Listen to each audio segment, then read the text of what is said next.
Hello and welcome everyone, Lionheart here, and today I'm reviewing the LuguLake portable Bluetooth speaker. This is its box.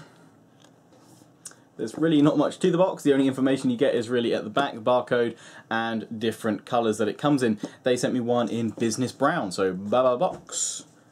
This is the speaker stand. So obviously it is a stereo speaker system, 3-watt speakers on each end, with a nice sort of black mesh. Obviously you can have it in a variety of colours, which can all be found out on their website, and it acts as a stand.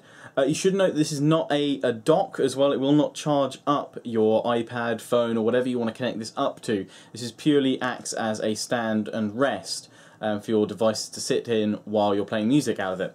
At the back is where we find the control panel with all the useful bits in it. The DC is actually flashing because I've actually got it turned on. If I switch it off, it'll turn off.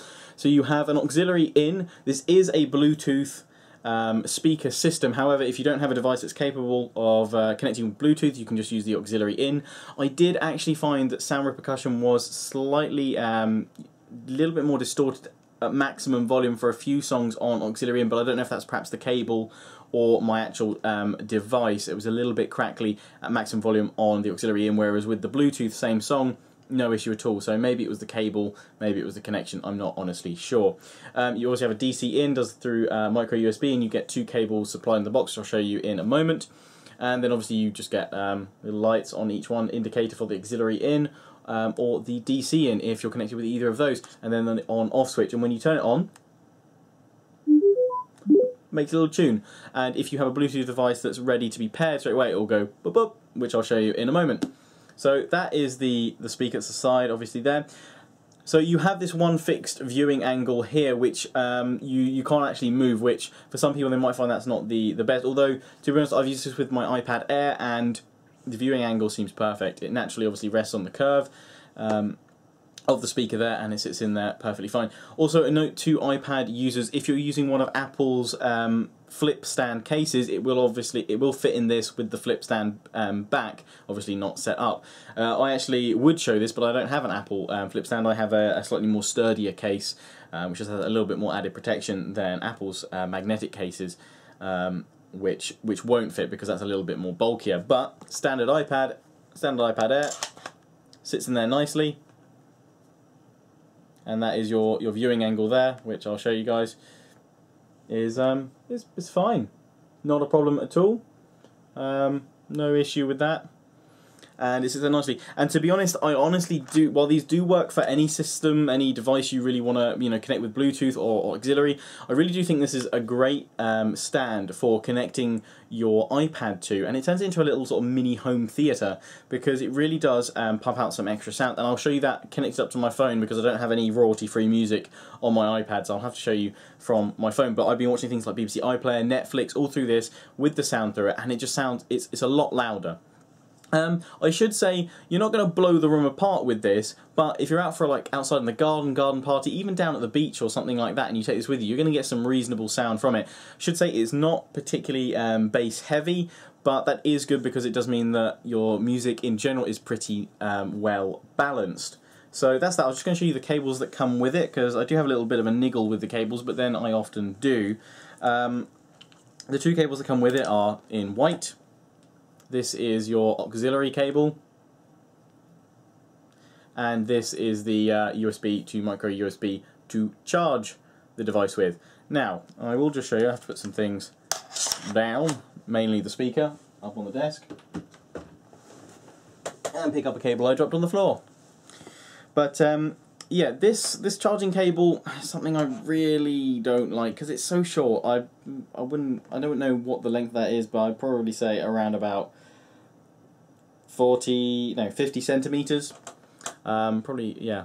It's not that long, and the only issue I have with this is obviously it doesn't come with its own charger. It assumes you're going to connect it up to your PC, or if you have a USB hub or something like that, or if you've got an iPhone or an iPad or something, you can plug it into that USB charger.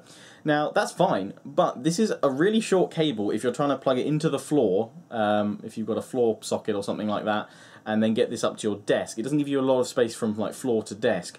Which maybe that's just an issue for my situation, but personally I would have preferred a longer cable than a shorter one.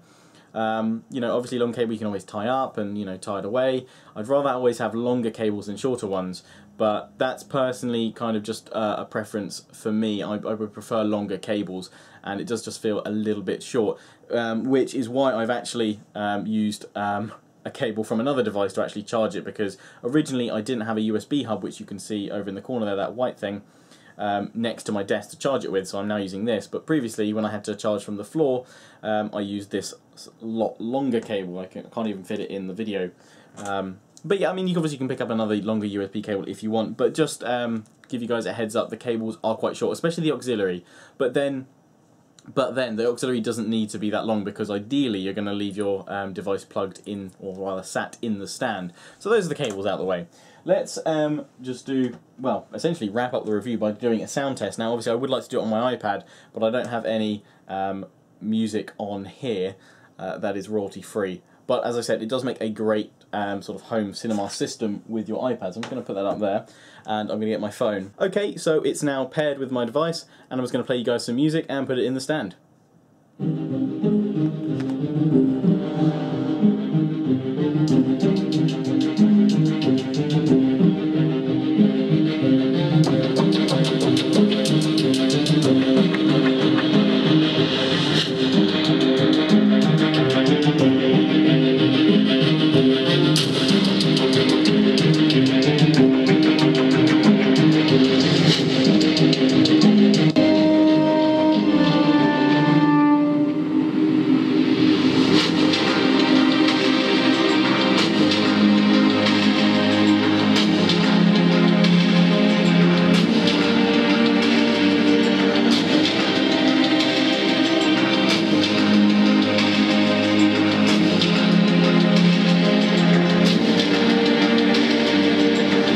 So that's the sound test done. That was using Land of the Wizard by Machinima Sound.